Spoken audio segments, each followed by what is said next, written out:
यदा यदा हि धर्मस्य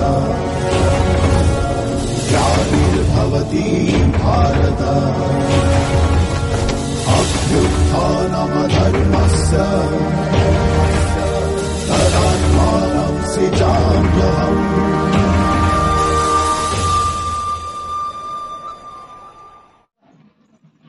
ఇక్కడ ఎంతమంది ఉన్నామా? అత్తలు ఉన్నారు, కోడళ్ళు ఉన్నారు, కూతుళ్ళు ఉన్నారు, కొడుకులు ఉన్నారు, కోడళ్ళు ఉన్నారు, అందరూ ఉన్నారు. అందరూ కూడా అత్తగారు ఇంటికి కోడ వచ్చినప్పుడు అత్తగారు కూతురులో చూసుకోగలదా?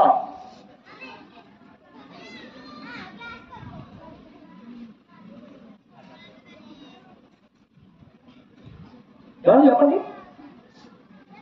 కోడల్ని కూతురుగా చూసుకోగలదా? కోడలు అమ్మలా చూసుకోగలదా అత్తగారిని? నీవు ఎప్పుడైతే అడుగు చేసి నువ్వు ఇంకో కుటుంబంలోకి వెళ్ళినప్పటికీ నువ్వు అదే స్థానాన్ని తల్లిదండ్రుల స్థానంలో ఉన్నావా, అత్తమామల తల్లిదండ్రులు ఆ స్థానంలో తీసుకెళ్ళిపోవాలి. నువ్వు చేయాల్సింది ఏంటంటే, మా అమ్మ నాన్న లేరు ఇక్కడ, మా అమ్మ నాన్న, మా అత్తగారు, మా మామగారే, ఏదే నాకు తల్లిదండ్రులు అనుకుంటే స్వర్గం అయిపోతాయి ఇల్లు. ఆ ఇల్లు ఎలా అయిపోతుంది? ఎలా అవుతుంది ఆ ఇల్లు? స్వర్గం అవుతా. మనకి స్వర్గం కావాలి కానీ ఆచరించాం. ఏమి ఎందుకు ఆచరించలేకపోతాం మనం? ఈ సత్యం తెలియక ప్రారంభ కర్మ అనేటువంటిది అనివార్యం అనే విషయాన్ని మనం గుర్తించాలి. నేను చెప్పాను కదా, త్రేతాయుగంలో ఉన్నది ద్వాపర యుగంలో ఉన్నది వచ్చింది దేవతలు. అటువంటిప్పుడు సామాన్యమైన మానవులు మన దక్కదాన్ని, మన కోడల్ని మన కూతురుగా ఎందుకు చూసుకోలేమా? ఆవిడ ఎంత ఆనందపడుతుంది. నిన్ను కూడా ఎక్కడో కూతురు కోసం వెళుతావు, పక్కన నీకు సేవ చేసి కోడలేమో ఎదవలో చూస్తావు. మరి నీకు ధర్మం జరగాలి, ధర్మంగా ఉండాలి, మంచి జరగాలి, నా కర్మ లేకుండా చేయాలి, మంచి జరగాలి. ఏం జరుగుతుంది? ఎలా జరుగుతుంది? నువ్వు చేస్తున్న పనులోనే ఉంది. రేపు పొద్దున్న నువ్వే ఉంటావు కోడల కింద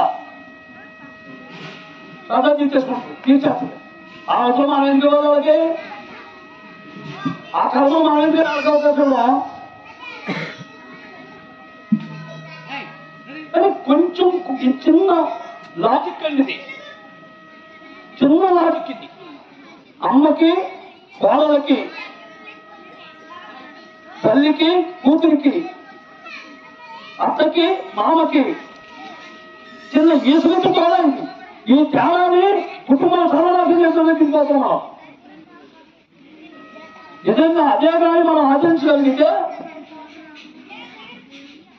నువ్వు అందులో నీ కూతురు నీ దగ్గర ఎలా ఉండదు, నీ కోడలు వచ్చుకుంటుంది నా స్థానంలోని. ఆ కూతురు అనుకుంటే ఏమైపోతుంది బాబు, నేను అమ్మాలనుకుంటుంది. మా అత్తగారు నేను ఇలాగే ఏడిపించింది, నేను మా కోడలు కూడా అలాగే ఏడిపించాలనుకుంటు. ఇటువంటి మెంటాలిటీ శాడిస్టం అంటారు. శాడిజం, ఈ శాడిస్ట్ స్వభావాలు మనకెందుకు?